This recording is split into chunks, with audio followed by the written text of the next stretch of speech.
നോക്കി എനിക്ക് 5 മിനിറ്റ് സമയമാണ് തന്നിരിക്കുന്നത്. പക്ഷേ അതിൽ കൂടുതലായിട്ട് സംസാരിക്കാനുള്ള പ്രചോദനമാണ് ബാബു സാർ പറഞ്ഞ പോലെ എന്നില് വരുന്നത്. ചില ഓർമ്മകൾ പറയാതെ നിർവാഹമില്ല. എന്നെ ഞാനാക്കിയ അല്ലെങ്കിൽ എന്താ പറയുക, it is in the moment of decision that your destiny is shaped.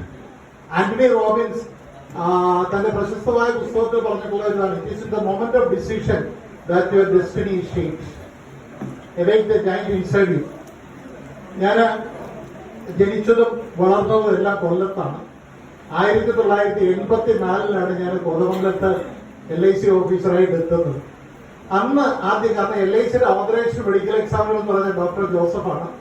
അപ്പൊ ആദ്യമായിട്ട് ഞാൻ അദ്ദേഹത്തിന്റെ അടുത്ത്, എനിക്ക് ആരെയും പരിചയമില്ല, അവിടെ ചെന്ന് പിന്നെ ഞങ്ങൾ വളരെയധികം ക്ലോസ് ആയി, ഡോക്ടർ ജോസഫായിട്ട് വളരെയധികം ക്ലോസ് ആയി. അപ്പൊ എനിക്കൊരു ആഗ്രഹം ഉണ്ടായിരുന്നു. ആഗ്രഹം ഇതാണ്, അമേരിക്കയ്ക്ക് പോവുക. ഇവിടെ LIC ഓഫീസറായിട്ട് കണ്ടിന്യൂ ചെയ്യാനൊന്നും ഞാൻ ആഗ്രഹിച്ചിരുന്നില്ല വന്നു കഴിഞ്ഞിട്ട്. അപ്പൊ അടുത്ത ചാൻസിൽ അമേരിക്കയ്ക്ക് പോവുക എന്നുള്ള ഒരു നോട്ടത്തിൽ നിന്നപ്പോ ഡോക്ടർ ജോസഫാണ് എന്റെ അടുത്ത് പറഞ്ഞത് ഒരു വാക്ക്, രാജു, നീ ഇവിടെ LIC ഡെവലപ്മെന്റ് ഓഫീസറായിട്ട് നിന്ന് കഴിഞ്ഞാൽ നീ ഇന്ത്യയിലെ, കേരളത്തിലെ അറിയപ്പെടുന്ന ഒരു വ്യക്തിയായിട്ട് മാറും. അത് മാത്രമല്ല, നീ ഒരു first class citizen of India ആയിട്ട് മാറും. ഇന്ന് നന്ദിയോട്, കാരണം ഡോക്ടർ ആഷ്ലിയാണ് ഇത് ഞാൻ പറയാൻ ഉദ്ദേശിച്ചതല്ല, റോഷനും ഡോക്ടർ ആഷ്ലിയും അതുപോലെ ഡോക്ടറേയും ആഷ്ലിയുടെ ബ്രദർ ഡോക്ടറെ ഞങ്ങൾ പരിചയപ്പെട്ടു. അത് ഞാൻ പറഞ്ഞില്ലെങ്കിൽ ശരിയല്ല. അപ്പൊ അതുകൊണ്ടാണ് ഞാൻ ഡെവലപ്മെന്റ് ഓഫീസറായിട്ട് കണ്ടിന്യൂ ചെയ്യുന്നത്. ഇന്ത്യയിലെ തന്നെ ഓൾ ഇന്ത്യയിലെ ടോപ്പ് ഡെവലപ്മെന്റ് ഓഫീസറായിട്ട് 60 വയസ്സ് കഴിഞ്ഞ് റിട്ടയർ ചെയ്തെങ്കിൽ തന്നെയും വീണ്ടും LIC അസോസിയേറ്റ് ആയിട്ട് പ്രവർത്തിക്കുകയും അവിടെയും ഏറ്റവും മികച്ച രീതിയിൽ പ്രവർത്തിക്കാനുള്ള ഒരു അവസരം കിട്ടിയിരിക്കുന്നത് ഡോക്ടർ ജോസഫിന്റെ ഒരു വാക്കാണ്. നന്ദിയോടെ ഞാൻ ഓർക്കുന്നു. അന്ന് വീടുകളിലൊക്കെ ചെല്ലുമ്പോൾ അവിടെ മെഡിക്കൽ എക്സാമിനേഷൻ ചെയ്യാനായിട്ട് ഡോക്ടർ ജോസഫിന്റെ അടുത്ത് ചെല്ലുന്ന സമയത്ത് ആഷ്ലി ടീച്ചറൊക്കെ കണ്ടിട്ടുണ്ടെങ്കിലും അവരൊക്കെ ദൂരെ നിൽക്കത്തേ ഉള്ളൂ, മോളും റോഷനും ഒക്കെ തന്നെ. അത് കഴിഞ്ഞിട്ടുണ്ടായ attachment it is only because of wise club of photography. 2, Babu sir, ഞാൻ താമസിച്ചിരുന്ന പള്ളിമാല റോഡിലാണ്, മാത്യു സാറിന്റെ കെട്ടിടത്തിലാണ്. ആ കെട്ടിടത്തിൽ വരുന്ന സമയത്ത് സാറവിടെ വരും. സാറവിടെ വരുന്ന സമയത്ത് അന്ന് തൊട്ടുള്ള പരിചയമാണ്, 84-85 തൊട്ടുള്ള ഒരു പരിചയമാണ് ബാബു സാറുമായിട്ട്. ബാബു സാറ് അന്നും ചിരിക്കുന്നു, ഇന്നും ചിരിക്കുന്നു, സുന്ദരനാണ്, സുമുഖനാണ്. പ്രായമായെന്നും പറയില്ല. ഒരു 17-18 ആ ഇളം മനസ്സുമായിട്ട് നിൽക്കുന്ന ബാബു സാറിനെ കാണുമ്പോൾ ഇന്നും ആ സ്നേഹം. നേരത്തെ റെഫർ ചെയ്ത പോലെ ബാബു സാർ ആദ്യമായിരുന്ന സമയത്ത് സാറ് ഞങ്ങളിൽ നിന്നുള്ള ഒരു 100% സപ്പോർട്ട് കിട്ടാത്തതിന്റെ ഒരു വിഷമം സാറിനുണ്ട്, അറിയാം. പക്ഷെ ഒരു ക്ലബ് എന്ന് പറയുമ്പോൾ അതിൻ്റെതായ ലിമിറ്റേഷൻസിലായിരുന്നു. നന്ദിയോടെ നന്ദിയോടെ നന്ദിയോടെ ബാബു സാറിനെ ഞാൻ സ്മരിക്കുന്നു. ഒത്തിരി കാര്യം പറയാനുണ്ട്, ഞാൻ എന്റെ വാക്കുകൾ ചുരുക്കുന്നു. പിന്നീട് എന്റെ ജീവിതത്തിൽ വന്ന വലിയൊരു മാറ്റമാണ് വൈസ്മൻ പ്രസ്ഥാനത്തിൽ 1998 വൈസ്മൻ പ്രസ്ഥാനത്തിൽ ജോയിൻ ചെയ്തു. അന്ന് EM പൗലോസ് സാറിനെയും ബേബി വർഗീസ് സാറിനെയും ഒക്കെ എല്ലാവരെയും അറിയാം, പക്ഷെ നേരിട്ടൊരു പരിചയമില്ല. അപ്പൊ പ്രൊഫസർ KM കുര്യാക്കോസ് ചെറുപള്ളിയിൽ നിന്ന് കുർബാന കഴിഞ്ഞ് ഇറങ്ങി വരുന്ന സമയത്താണ്, എടാ നിന്നെ വൈസ്മൻ പ്രസ്ഥാനത്തിലേക്ക് ഞങ്ങൾ നോമിനേറ്റ് ചെയ്തിട്ടുണ്ട്, നീ താല്പര്യമുണ്ടോ എന്ന് ചോദിച്ചു. നമ്മൾ നോക്കിയ കുഴപ്പമില്ല. അതുവരെ എനിക്ക് ഈ ക്ലബ്ബ് പ്രസ്ഥാനങ്ങൾ എന്താണെന്നും എനിക്ക് അറിയില്ലായിരുന്നു. ഇന്ന് അവിടെ നിന്ന് EM പൗലോസ് സാറ്, EP ജോസ്, അതുപോലെ തന്നെ MSL ജോസ്, ഇവർ 3 പേരുമായിരുന്നു അന്നത്തെ ടീം. വന്ന് പ്രൊഫസർ KM കുര്യാക്കോസ് സാർ വന്ന് എന്നെ ഇൻവൈറ്റ് ചെയ്യുകയും ഞാൻ അങ്ങനെയാണ് വൈസ്മൻ പ്രസ്ഥാനത്തിൽ വന്നത് 98. വീട് വിട്ടൊരു വീട്, അല്ലെങ്കിൽ നമ്മുടെ മതത്തിന്റെ ലിമിറ്റേഷൻ വിട്ടിട്ട് അതിന് പുറത്തേക്ക്, അതായത് സ്കൂൾ, ഞാൻ ഒരു ആവറേജ് പയ്യന, അപ്പൊ സ്കൂൾ തലത്തിലൊന്നും വലിയ പെർഫോമൻസ് ഒന്നും ചെയ്യാൻ സാധിച്ചിട്ടില്ല. പക്ഷേ വൈസ്മൻ പ്രസ്ഥാനത്തിൽ വന്നിട്ട് വൈസ്മൻ എന്ത് തന്നു എനിക്കെന്ന് ചോദിച്ചു കഴിഞ്ഞാൽ ഇന്ന് ഞാനായിരിക്കുന്നതിന് ഒരു വലിയ വലിയ പങ്ക് വൈസ്മൻ പ്രസ്ഥാനം. ഇതെന്റെ മക്കള് ഉയരങ്ങളിലേക്ക് പോയിട്ടുണ്ടെങ്കിൽ അതിനും വലിയൊരു ഇതെന്ന് പറയുന്നത് വൈസ്മൻ പ്രസ്ഥാനം തന്നെയാണ്. ആഷ്ലി ടീച്ചറിന്റെ ആ ദിവ്യ പാട്ട്, അവിടെ തുടങ്ങുന്ന ഗ്രൂപ്പ് സോങ്ങുകൾ തുടങ്ങി ഓരോ കാര്യങ്ങളും അന്ന് കാലത്ത് അത്രമാത്രം വൈസ്മൻ പ്രസ്ഥാനത്തെ നമ്മൾ സ്നേഹിച്ചിരുന്നു. എല്ലാ ആക്ടിവിറ്റീസിലും പോയിരുന്നു. അപ്പൊ സാറ് പറഞ്ഞ ഒരു കാര്യമാണ് എനിക്കിപ്പോ പറയാനുള്ളത്. സണ്ണി സാറ് ആദ്യമായിട്ട് വരണം എന്ന് ഞാൻ ആത്മാർത്ഥമായിട്ട് ആഗ്രഹിക്കുന്നു. അത് MSL അല്ല, ഡോക്ടർ മോഹനാണ് പറഞ്ഞത്. അത് ഞാൻ പറയണമെന്ന് വിചാരിച്ചിരുന്നതാണ്. അപ്പൊ ഞാൻ ആവശ്യപ്പെടുന്നു സണ്ണി സാറ് ആദ്യമായിട്ട് വരണം, തീർച്ചയായിട്ടും. കാരണം എന്താണെന്ന് വെച്ചാൽ സണ്ണി സാറിന്റെ കൂടെ എനിക്ക് പ്രവർത്തിക്കാൻ കിട്ടിയ അവസരം, ഡിസ്ട്രിക്ട് സെക്രട്ടറി ആയിട്ട് ഞാൻ പ്രവർത്തിച്ചു.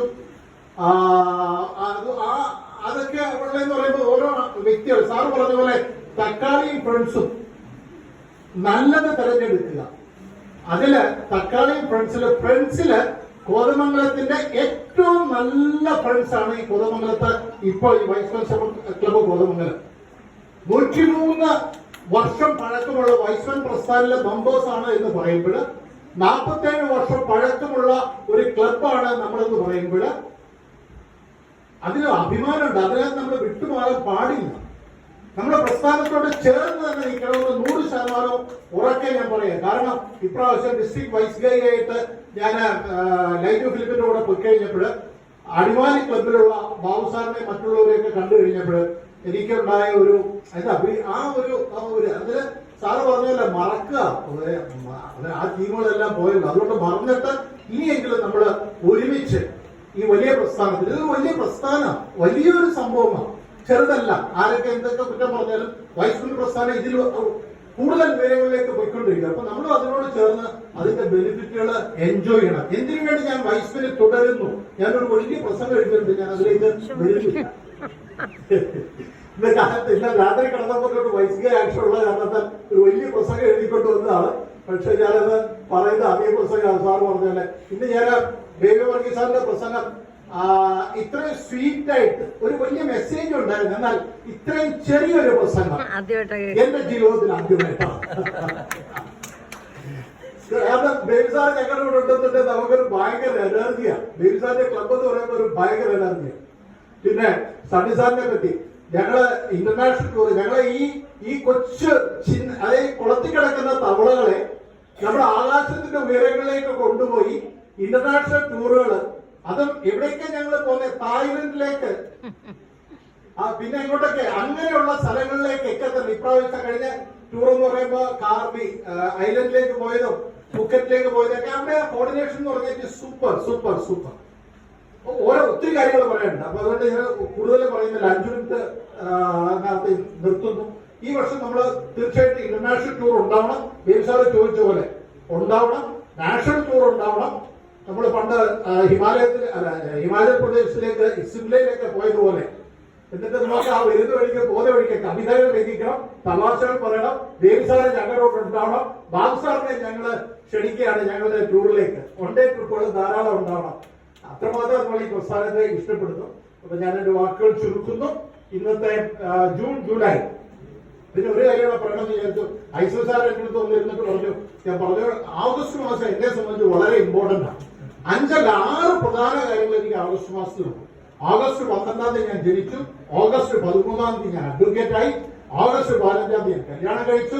ഓഗസ്റ്റ് 17-ാം തീയതി എനിക്ക് കൊച്ചുമോളുണ്ടായി.